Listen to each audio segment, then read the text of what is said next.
every single one of us has a story of who we are and a story and an idea of the person that we are and why. How certain are you that that story was consciously chosen?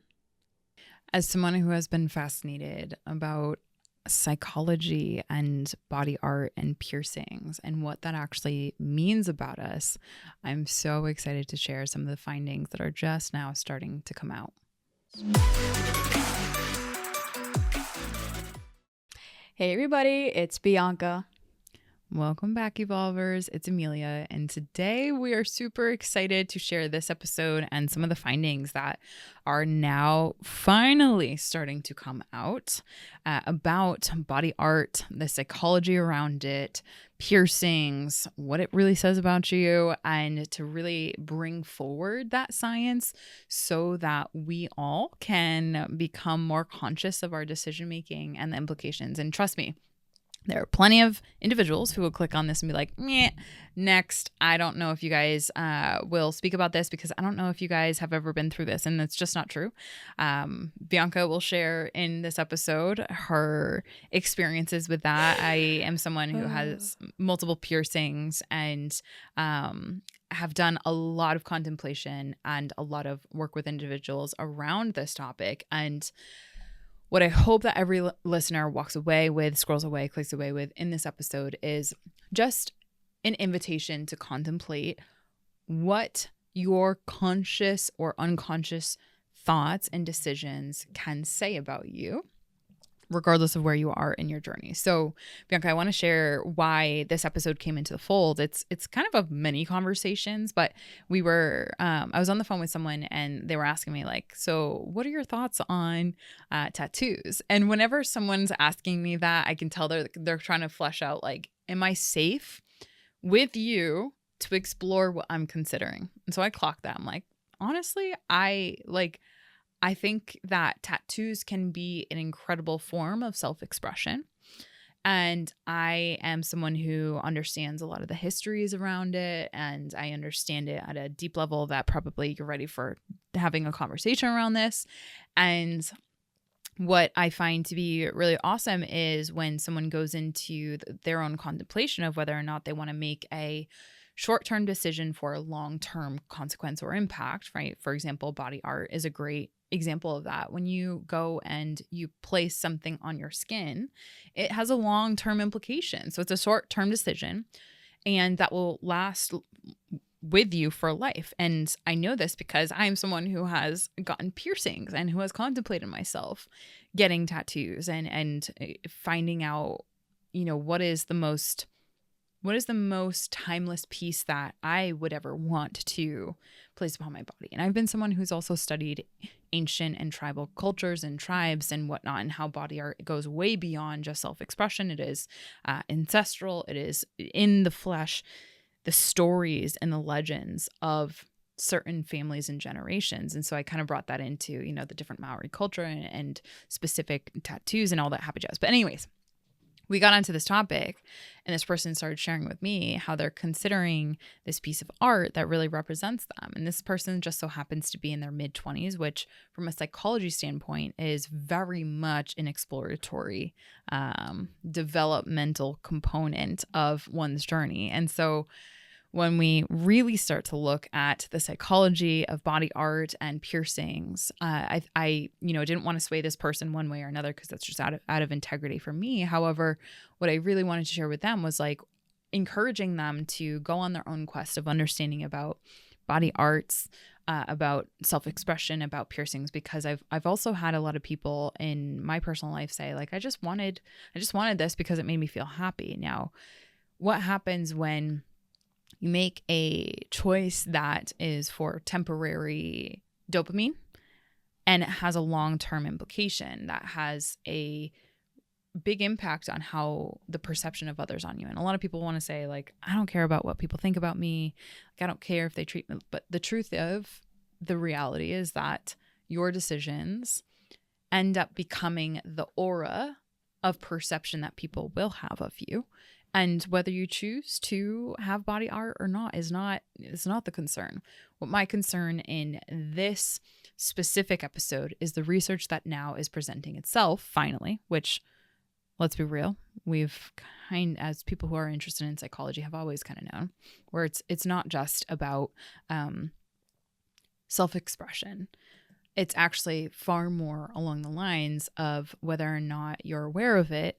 It's about body reclamation. And there was a study that I'm going to link in the show notes for anyone who does have body art, does have body piercings, and does want to deject this, the science that is showing now, that there's more statistically a prevalence of tattooing and body piercings.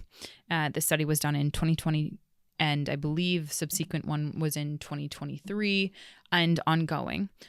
This was done in Germany, and the perception of one's health, mental disorders, sensation seeking among tattooed and body pierced individuals. And what essentially this study found was the one in 2022 found that there's a strong association and correlation between childhood abuse, neglect, and childhood trauma, and the prevalence of tattoos and piercings, with prevalence rising in proportion to the severity of trauma.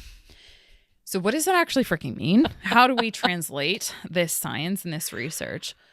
For lack of better words, the degree of your trauma, your childhood trauma, and your childhood neglect predisposes you and correlates with your decision making for convincing yourself that this is just self-expression, and that this actually has nothing to do with you trying to claim back your body, claim back your sense of sensation and feeling, because of the fact that you're running away from your trauma. So the prevalence of tattoos and body piercings is in direct proportion to the adversity and the childhood trauma that you have, which is wild to me because at the end of the day, individuals who don't experience childhood trauma and who don't experience childhood neglect, when you look at that data, the prevalence of piercings and body tattoos are exponentially lower.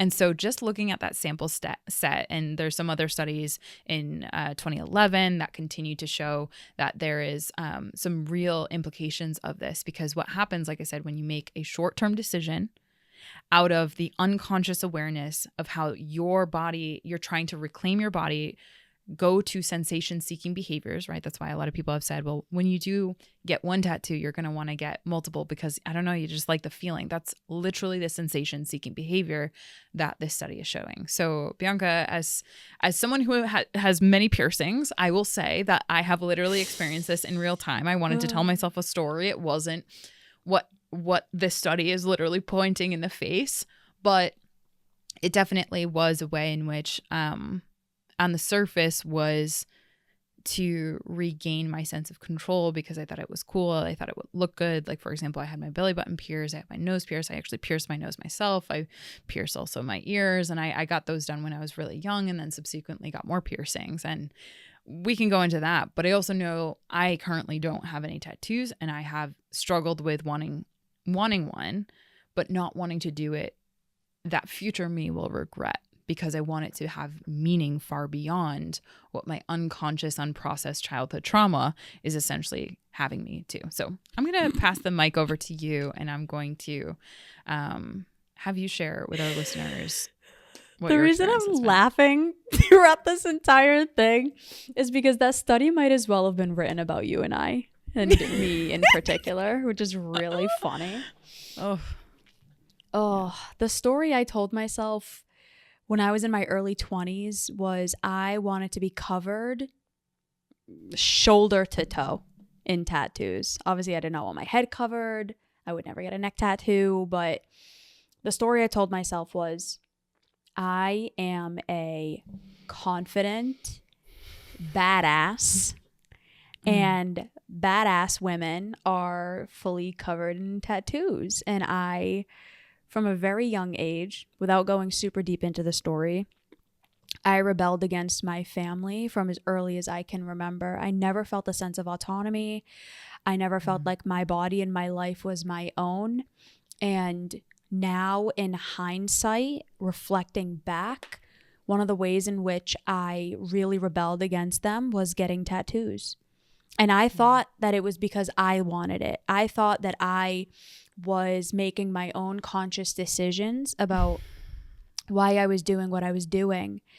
And the reality is, I made a lot of decisions based on my trauma, based on feeling so weak and helpless and incompetent. And I just wanted to feel powerful.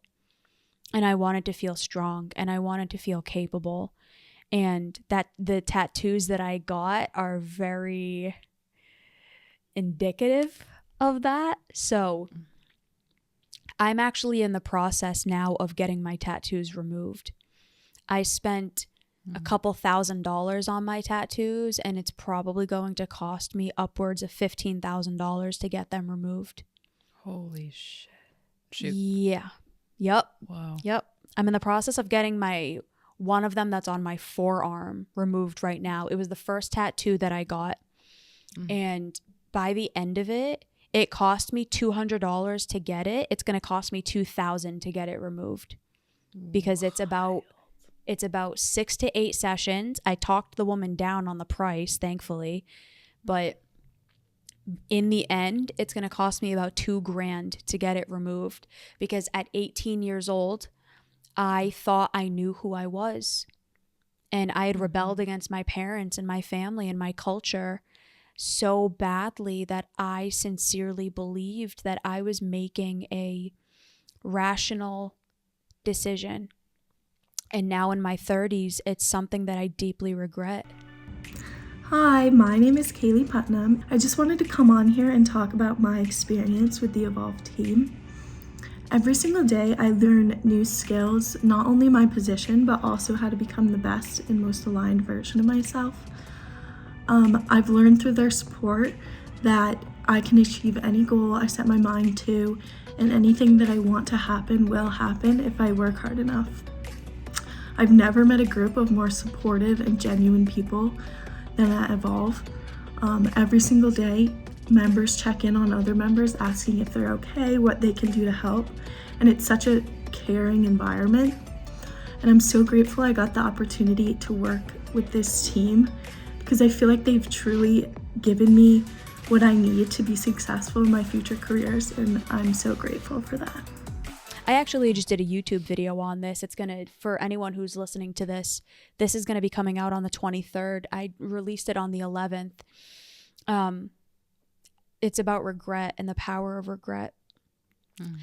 I have so many decisions in my life that I regret. Back in the day, in the podcast days, I used to have a nose piercing. I had my septum pierced. I think this is septum. This right here, your nose. For anyone who's listening, strictly audio, it's like what they call the bull nose piercing. Oh my God. that piercing was so out of alignment of the woman that I am and was. It's not even funny.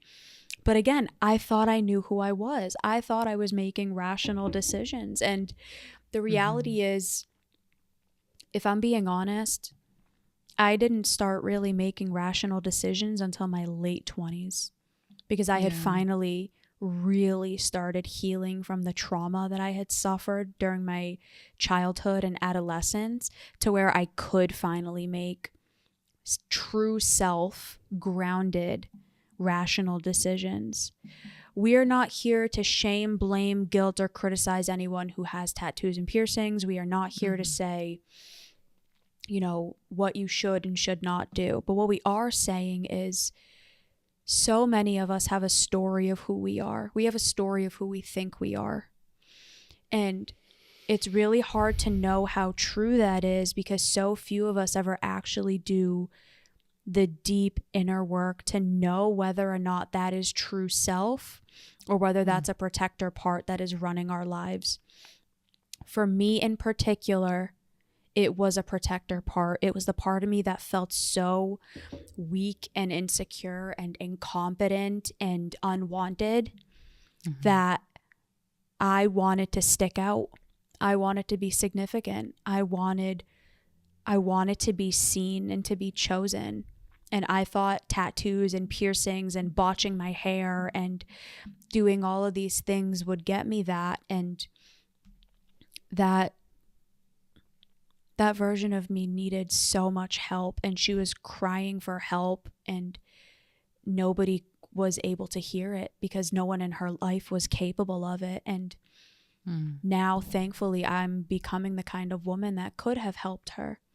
And I'm having to fix the mistakes that I made when I didn't know better. Physically fixing mistakes, financially fixing a lot of mistakes, mentally, emotionally, like the cost is severe. But that's the impact of living your life day to day, making unconscious decisions. You end up having to pay way more later on, not only pay financially, but pay in every regard. So the psychology of body art and piercings, what it really says about you, more often than not, it says that you're making unconscious decisions. What it says about you is, for a lot of people, this is not the majority. Like I said, we're not criticizing, we're not blaming, we're not guilting. This is based on research and data. You likely have a lot of unhealed trauma, and you have a story about yourself that's running your life that is unhealed.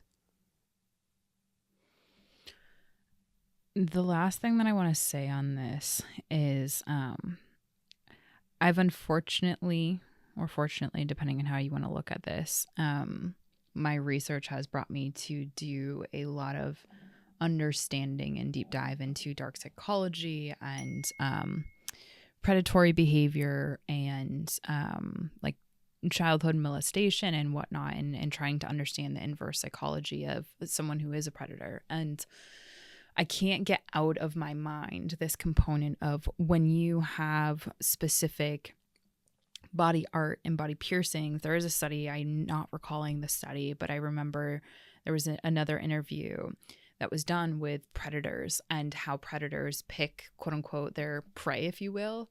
And body art and body piercings was one of the indicators that helped predators kind of pick out of a crowd of individuals who has that, quote unquote, characteristic trait that would allow their psychology to be manipulated and distorted if they were to be prey for some type of horrible human being like this. And that was essentially a target of one of the indicators. And so the unconscious is so powerful, and it can take over and have us be telling ourselves of a narrative while actually putting us in situations that we aren't even aware of other people having it be that gigantic sign on our back of try to manipulate and distort me because I'm not a rational thinker. And that really scares me. And I hope it's just something, and I don't want to use scare-based tactic at all here, for us to consider other implications of a short-term decision for a long-term impact. And when you start to look at all the studies that then spin out of this one, which then contribute to life partners, life decisions, social peer groups that you hang out with, and then how that influences your decision making, it can really become scary. But here, for anyone who is on the journey, who is contemplating body art, body piercings, anything like that, and they want to understand their psychology right here, right now, the 7 downward arrow Y technique I would recommend. So, for example, for me, for my nose piercing, I remember the logic at the time, or lack thereof, was it was actually a rewards-based incentive for me. I think I had shared with my parents at the time, or my mother at the time, not quite remembering who, if I get all A's or all A's and B's for 3 semesters, then that would be my quote unquote reward. Well, why, Emilia? Why do you want that as your reward as opposed to anything else? Right. And actually having me answer why 7 times is like getting underneath the layers of psychology at the time, which then helps make what actually is driving that behavior, that desire. That helps us to get an understanding of what those layers of psychology are. And if you were to ask me back then, really, I can understand it now, is like I wanted control over my own body because I didn't really feel that much control over my life. And I thought like that would be a way to adorn my body, because I always thought like that was something that I really craved. But why did I crave that? And then after that, the only other thing is what do I have to gain by actually making this decision for me, not just today, tomorrow, 5 years from now, 10 years from now, etc.